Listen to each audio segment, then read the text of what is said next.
नमस्कार मित्रांनो, अनुभव स्टडीमध्ये सर्वांचं स्वागत. 13 मे 2026चे जेवढेही महत्त्वाचे चालू घडामोडीचे 10 प्रश्न आहेत, हे महत्त्वाचे 10 प्रश्न आपण या व्हिडिओच्या माध्यमातून बघूयात. व्हिडिओ खूप महत्त्वाचा ठरणार शेवटपर्यंत व्हिडिओ नक्की बघा.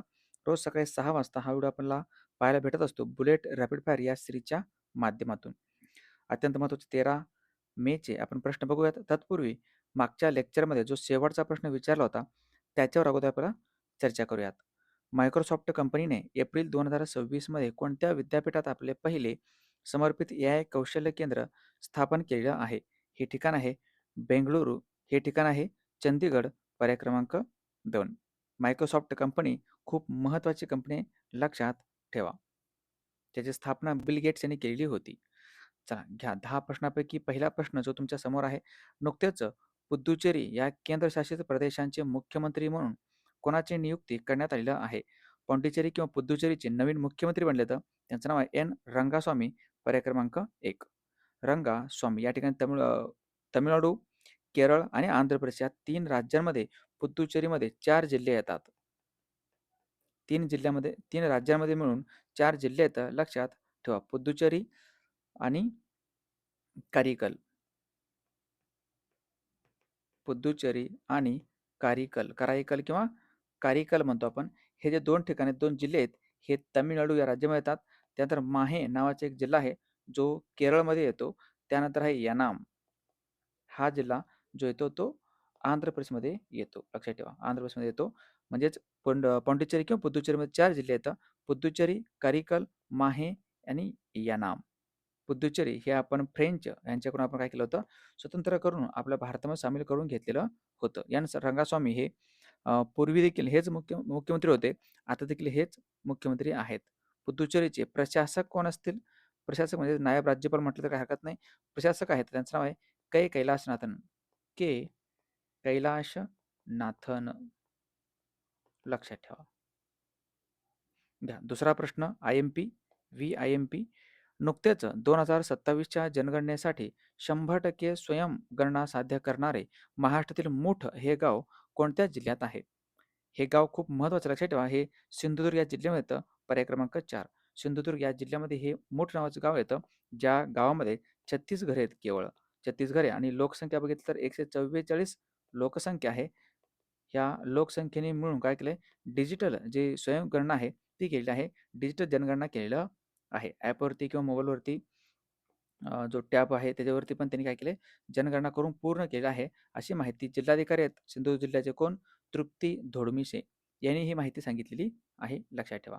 बऱ्यापैकी भरपूर जे काही आहेत ना, जनगणना या ठिकाणी चालू आहे आणि आपण महाराष्ट्रामध्ये देखील आपण आपल्या मोबाईलवरती पण आपली जे काही स्वयंगणना आहे ते आपण करू शकतो ॲपच्या माध्यमातून. सिंधुदुर्ग जिल्हा लक्षात ठेवा. ओके. सिंधुदुर्ग जिल्हा जो आहे तो संपूर्ण 2011च्या जनगणना बघितलं मी. 2011च्या जनगणनेनुसार संपूर्ण महाराष्ट्रातील सर्वात कमी लोकसंख्येचा जिल्हा आहे. लक्षात ठेवा. 2011च्या जनगणनेनुसार सर्वात कमी लोकसंख्या कोणत्या जिल्ह्याची असेल तर तो जिल्हा आहे सिंधुदुर्ग. सिंधुदुर्ग. सिंधुदुर्ग जिल्ह्याचं हेडक्वार्टर कुठं असेल, मुख्यालय कुठं असेल तर ते ओरोस बुद्रुकला. ओरोस बुद्रुक.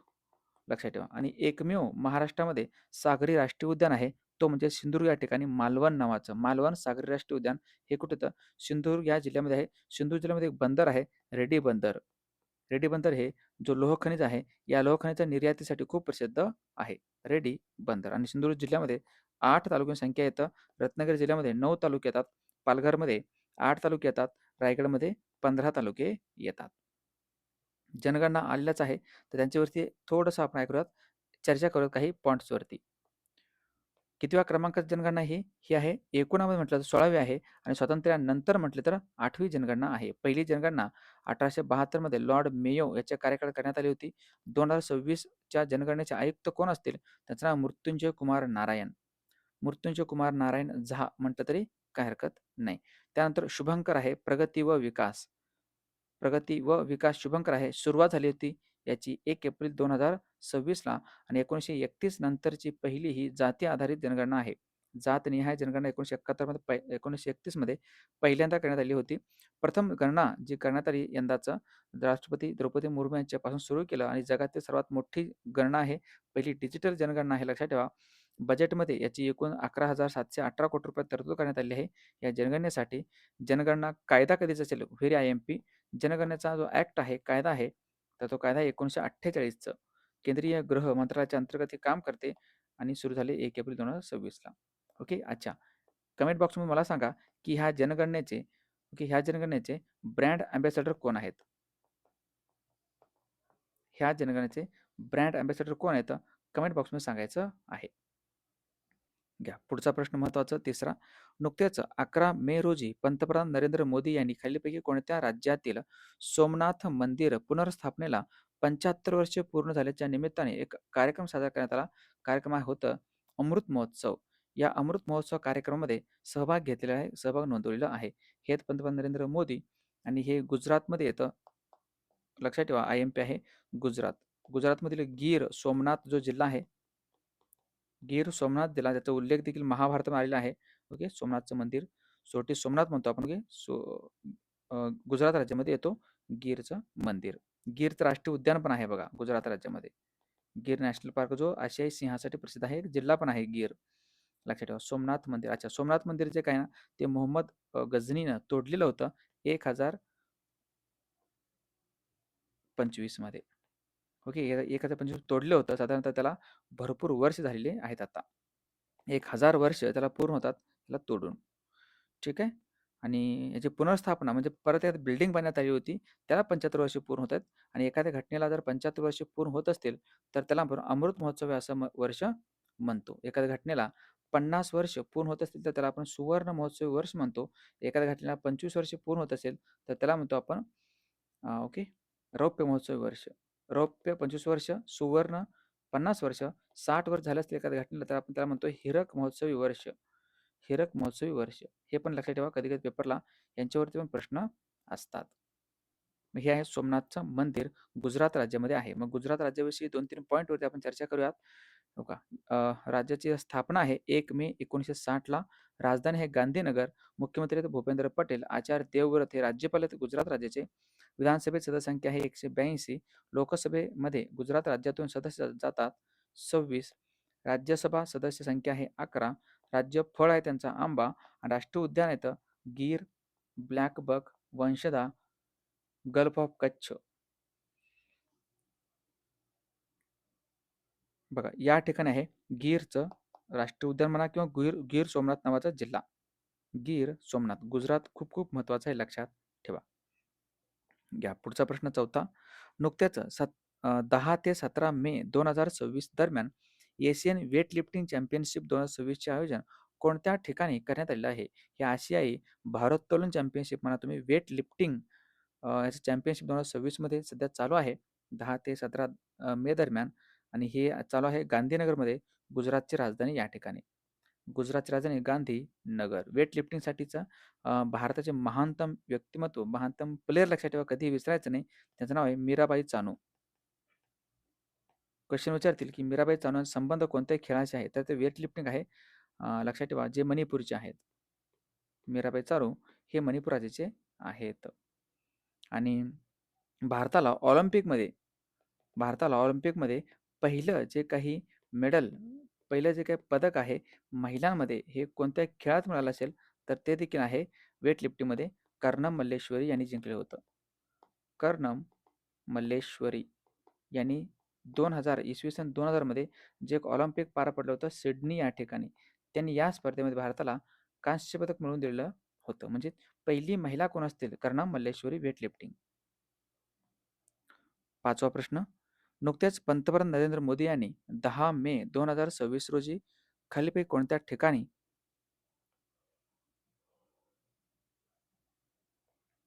ध्यान मंदिरचे उद्घाटन केलेलं आहे? हे ध्यान मंदिर आहे खूप महत्त्वाचं आणि हे आर्ट ऑफ लिव्हिंग यांच्या माध्यमातून हे सुरू करण्यात आलं आहे. कुठं? तर बेंगळुरू या ठिकाणी, पर्याय क्रमांक 1, जी की राजधानी आहे कर्नाटकची. कर्नाटक राजधानी बेंगळुरू या ठिकाणी या ध्यान मंदिराचे उद्घाटन करण्यात आलेलं आहे पंतप्रधान नरेंद्र मोदी यांच्या हस्ते. हे आहेत श्री श्री रविशंकर. श्री श्री रविशंकर आहेत जे आर्ट ऑफ लिव्हिंगचे प्रमुख आहेत. श्री श्री रविशंकर. मग कर्नाटकमध्ये आहे याचं उद्घाटन. तर कर्नाटकविषयी माहिती बघत आपण. राजधानी आहे कर्नाटकची बेंगळुरू. म्हैसूरू हे नाव पूर्वी होतं. नावामध्ये चेंज केलं. कर्नाटक करण्यात आलं 1973 मध्ये. मुख्यमंत्री आता सिद्धरामय्या. राज्यपाल आता थावरचंद गेहलोत.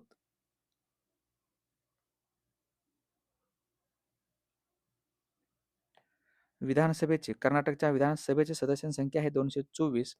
विधान परिषदेची सदस्यसंख्या आहे 75, कारण विधान परिषद देखील अस्तित्वात आहे कर्नाटक राज्यामध्ये. लोकसभा सदस्य संख्या आहे 28. राज्य फूल आहे त्यांचं कमळ आणि राज्य प्राणी आहे हत्ती. कर्नाटक या ठिकाणी हे लक्षात ठेवा. बघून घेऊ शकता. हे जे चार आहेत ना, हे चार जिल्हे, हे चार जिल्ह्यांची सीमा आपल्या महाराष्ट्र लागलेलं आहे. कुठले कुठले? बिदर, गुलबर्गा, बिजापूर आणि बेळगावी. जो आपलं अनुभव स्टडीचं जो एप्रिल महिन्याचं ईबुक आहे, जर कुणी अजून घेतलं नसेल तर नक्कीच घ्या. ₹20 ईबुक आहे. या नंबरला WhatsAppला मेसेज करा किंवा ह्या स्कॅनरवरती पे करून तुम्ही त्याची स्क्रीनशॉट ह्या नंबरला पाठवून देऊ शकता. खाली उल्लेख करा कोणत्या महिन्यात तुम्हाला PDF पाहिजे. एप्रिल पाहिजे का जानेवारी, फेब्रुवारी, मार्च पाहिजे. दोन्ही पण ₹20लाच आहे. चलो पुढचा 6वा प्रश्न. नुकतेच पंतप्रधान नरेंद्र मोदी यांनी खालीलपैकी कोणत्या ठिकाणी सरदार धाम वसतिगृह संकुलाचे उद्घाटन केलेलं आहे? हे हॉस्टेल आहे एक प्रकारचं. ठीक आहे, हे हॉस्टेल आहे. 2000 मुलं या ठिकाणी राहू शकतात. 1000 मुली असतील आणि 1000 मुली असतील. हे राहू शकतील असं वडोदरा या ठिकाणी पर्याय क्रमांक 2. गुजरात राज्यामध्ये वडोदरा या ठिकाणी सरदार धाम वसतिगृह संकुल जो आहे तो त्याचं निर्मिती करण्यात आली आहे. हे एक हॉस्टेल आहे एक प्रकारचं. जेवण, ग्रंथालय, सभागृह सगळं सोयी सुविधा या ठिकाणी असतील.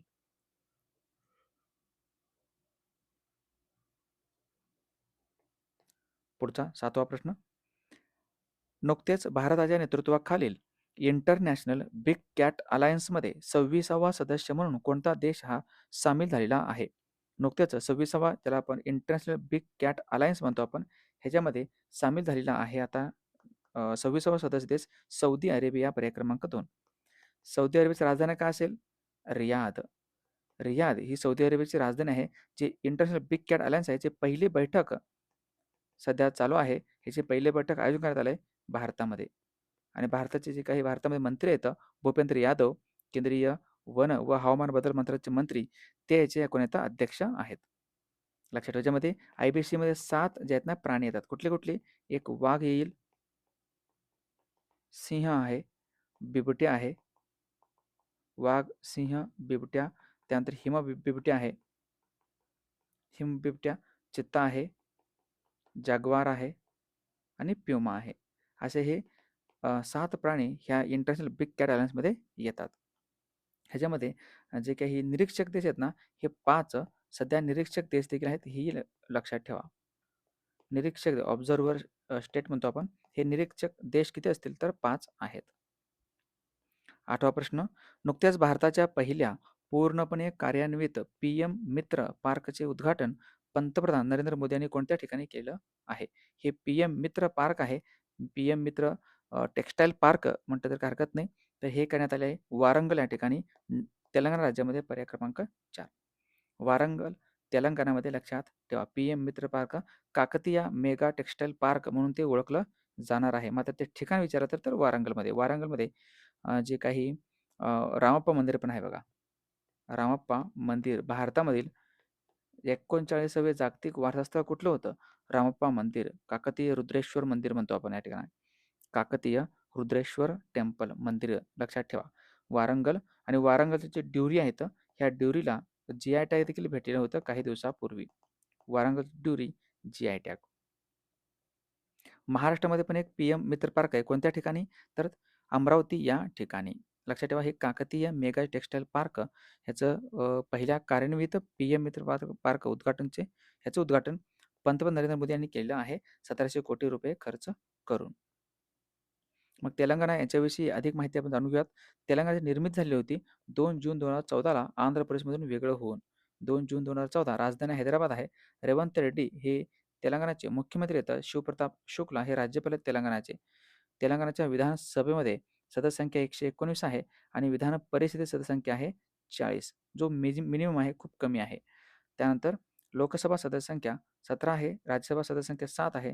राष्ट्रीय उद्यान मात्र कासू ब्रह्मानंद रेड्डी, महावीर हरिणा वनस्थली आणि मुर्गवनी हे राष्ट्रीय उद्यान तेलंगणा राज्यामध्ये येतात. आणि महाराष्ट्रातील जवळपास 4 जिल्ह्यांची सीमा ह्या तेलंगणा राज्याला लागलेला आहे. गडचिरोली, चंद्रपूर, यवतमाळ आणि नांदेडला. पुढचा 9वा प्रश्न. नुकत्याच द मेटिओरिटिकल सोसायटीच्या 2026 सालासाठी फेलो म्हणून निवड होणाऱ्या पहिल्या भारतीय महिला या कोण ठरलेल्या आहेत? या त्या पहिल्या महिला आहेत. त्यांचं नाव आहे कुलजीत कौर. पर्याय क्रमांक 2. कुलजीत कौर लक्षात ठेवा. हे अहमदाबाद येथील जे काही फिजिकल रिसर्च लॅबोरेटरी आहे या ठिकाणी प्लॅनेटरी सायन्स डिव्हिजन या संबंधित ते काम करतात आणि यांनी उल्काशास्त्र आणि ग्रहविज्ञान या क्षेत्रामध्ये त्यांना हा पुरस्कार देण्यात आलेला आहे. उल्काशास्त्र यांचं जो काही काम आहे ते उल्काशास्त्र आणि ग्रहविज्ञान ग्रहविज्ञान त्यांच्यासाठी हा त्यांना जो काही फेलो आहे तो फेलो देण्यात आलेला आहे. कुलजीत कौर. आणि जे काही महत्त्वाचे पुरस्कार आहेत त्यांच्यावरती एकदा आपण काय करूयात चर्चा करूयात, जे खूप महत्त्वाचं आहे. आंतरराष्ट्रीय पुरस्कारामध्ये आशियातील सर्वोत्तम नियोक्ता ब्रँड जो पुरस्कार आहे तो भेटला आहे BSEला, बॉम्बे स्टॉक एक्सचेंजला. इंदिरा गांधी शांतता निशस्त्रीकरण आणि विकास पुरस्कार भेटलेला आहे ग्राका माशेल यांना. सर्वोत्कृष्ट ऑडिओ बुक कथाकथन आणि रेकॉर्डिंगसाठी पहिला ग्रॅमी पुरस्कार देण्यात आले दलाई लामा यांना. जागतिक शिक्षक पुरस्कार भेटले आहे रुबल नागी यांना. 83वा गोल्डन ग्लोब पुरस्कार 2026 मध्ये सर्वोत्कृष्ट चित्रपट आहे one battle after another. BAFTA पुरस्कार 2026 मध्ये सर्वोत्कृष्ट बाल आणि कुटुंब चित्रपट पुरस्कार देण्यात आले बुंगला जो मणिपुरी भाषेतील चित्रपट आहे. अशोक चक्र पुरस्कार 2026 देण्यात आलाय शुभांशु शुक्ला यांना. प्रेसिडेंट कलर ऑफ ऑनरने सन्मानित करण्यात आले आहे सिक्कीम राज्य पोलीस दल. वैयक्तिक श्रेणीत नेताजी सुभाषचंद्र बोस राष्ट्रीय आपत्ती व्यवस्थापन पुरस्कार 2026 देण्यात आलाय सीता अशोक शेळके यांना. CEO ऑफ द इयर आहे 2026 साठी समीर कनुडिया. इस्रायल देशाचा speaker of the Knesset medal 2026 देण्यात आलाय नरेंद्र मोदी यांना. आणि भूविज्ञानातील क्रॅफर्ड पुरस्कार 2026 देण्यात आले वीरभद्रन रामनाथन यांना. सगळे पुरस्कार आहेत. जितकं जास्त आपण चर्चा करू तेवढं जास्त हे डोक्यात राहतील, त्यामुळे हे व्यवस्थितपणे कंटिन्यूस सांगत राहीन. वाचायचं आहे पुढे जायचं, वाचायचं पुढे जायचं, रिव्हिजन होत राहील तुमचं. अंतिमतः 10वा प्रश्न. जुलै 2026 पासून महाराष्ट्रात जमीन मालकी हक्क जो कायदा आहे हा कायदा लागू होणार असून असा कायदा करणारे महाराष्ट्र हे कितवे राज्य भारतामधील? ओके, महाराष्ट्र हे पहिलं राज्य आहे.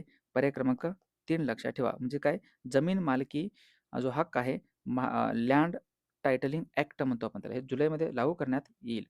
साधारणतः ह्या कायद्यामुळे 14 जे कोटी नागरिक आहेत ह्या 14 कोटी नागरिकांना याचा काय होणार आहे फायदा मिळणार आहे. आणि मालमत्तेचं जे कायदेशीर निश्चितता आहे याची पण माहिती मिळेल. आणि एक प्रमाणित मालमत्ता म्हणून देखील त्यांची मालमत्ता ही ओळखली जाऊ शकेल, जे कुठेही रोखीमध्ये त्याचं रूपांतर करता येणार आहे. जमीन मालकी हक्क कायदा महाराष्ट्र. मग महाराष्ट्र आलेच आहे तर थोडक्यात चर्चा करूयात आपण. निर्मिती आहे 1 मे 1960ला महाराष्ट्राची. राजधानी आहे मुंबई. नागपूर ही हिवाळी राजधानी आहे. मुख्यमंत्री आहेत देवेंद्र फडणवीस. जिष्णू देववर्मा हे 22व्या क्रमांकाचे राज्यपाल आहेत महाराष्ट्राचे. विधानसभा सदस्य संख्या आहे 288. विधान परिषद सदस्य संख्या 78 आहे. लोकसभा सदस्य संख्या 48 आहे. राज्यसभा सदस्य संख्या 19 आहे. राज्य फुलपाखरू ब्लू मॉर्मॉन आहे. आणि राज्य मासा आहे सिल्वर पापलेट. हे होते अत्यंत महत्त्वाचे प्रश्न. स्पेशल जीके जो ऑफलाईन बॅच आहे अगदी बेसिक बॅच सुरू झालेला आहे. ज्यांना कोणाला घ्यायचं तर हे बेसिक बॅच लावू शकता. तुमची काय तयारी आहे जीकेची तयारी ते तुम्ही छान पद्धतीने करू शकता. या ठिकाणी पत्ता आहे, या पत्त्यावरती येऊन तुम्ही स्पेशल बॅच देखील लावू शकता. बॅच सुरू झाली आहे 7 मेला. 4 महिन्याची बॅच आहे. टोटलपणे संपूर्ण त्या ठिकाणी मी कव्हर करतो तुम्हाला जीकेमध्ये. अधिक माहिती पाहिजे असेल तर ह्या नंबरला संपर्क करू शकता. चला, कालच्या किंवा मागच्या प्रश्नावरती एक नजर आपण टाकूयात, जे की तुमचं रिव्हिजन छान पद्धतीने होऊन जाईल. नुकतेच जाहीर करण्यात आलेल्या पंडित दीनदयाल उपाध्याय पंचायत सतत विकास पुरस्कार 2025 मध्ये बालस्नेही पंचायत श्रेणीत प्रथम पुरस्कार महाराष्ट्रातील कोणत्या ग्रामपंचायतीला मिळाले आहे? हे आहे इटगाव ग्रामपंचायत, भंडारा. नुकतेच भारताचे UPI प्लॅटफॉर्म स्वीकारणारा पहिला कॅरेबियन देश कोणता असेल? हा आहे त्रिनिदाद आणि टोबॅगो. 5व्या ब्रिक्स सर्वोच्च लेखापरीक्षण संस्थाच्या नेत्यांचे शिखर परिषद नुकतेच पार पडले कोणत्या ठिकाणी? तर हे आहे बेंगळुरूला. दरवर्षी राष्ट्रीय तंत्रज्ञान दिन हा कधी साजरा केला जातो? 11 मे रोजी. आंतरराष्ट्रीय परिचारिका दिन हा कधी असतो? 12 मेला. 10 मार्च 2026 रोजी विजय थलपती हे तमिळनाडूचे कितवे मुख्यमंत्री म्हणून शपथ घेतले आहेत? हे आहेत 9वे. नुकत्याच कोणाला केम्ब्रिज डेडिकेटेड टीचर्स अवॉर्ड्स 2026च्या दक्षिण आशिया प्रादेशिक विजेत्या म्हणून घोषित करण्यात आले आहे? यात सोमा मंडल. वयाच्या 20 वर्षापूर्वी 100 T20 षटकार मारणारा जगातील पहिला खेळाडू ठरला आहे वैभव सूर्यवंशी. पश्चिम बंगालचे नवीन मुख्यमंत्री बनले तर सुवेंदू अधिकारी. आणि नुकत्याच कोणाला सर्वोत्कृष्ट खाजगी क्षेत्रातील संस्था या श्रेणी अंतर्गत अर्थ दुबई पुरस्कार याने सन्मानित करण्यात आलं आहे. हे व्यक्ती दीपक भाटिया. हे होते अत्यंत महत्त्वाचे प्रश्न. या प्रश्नाचं उत्तर सर्वांनी कमेंट बॉक्समध्ये द्यायचं आहे. भारताचा पहिला हरित मिथेनॉल प्रकल्प कोणत्या राज्यात उभारला जाणार आहे? Green methanol project.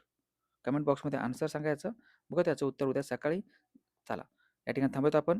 तुम्ही जर अजून आपला अनुभव स्टडी जो ॲप आहे ॲप इन्स्टॉल केला तर नक्कीच या ठिकाणी इन्स्टॉल करा. तुम्हाला त्या ठिकाणी कोर्स वगैरे असतील व्यवस्थितपणे घ्या आणि तुमची जी काही तयारी आहे ती खूप छान पद्धतीने करून टाका. त्यानंतर जे काही टेलिग्राम चॅनल आहे याला तुम्ही जॉईन करू शकता. इंस्टाग्राम आयडी आहे याला पण तुम्ही फॉलो करू ठेवू शकता. चला तर शेवटपर्यंत व्हिडिओ बघितल्याबद्दल धन्यवाद आणि भेटूयात उद्या सकाळच्या 6 वाजताच्या बुलेट रॅपिड फायरमध्ये. तोपर्यंत पाहत राहा अनुभव स्टडी. थँक्यू. जय हिंद.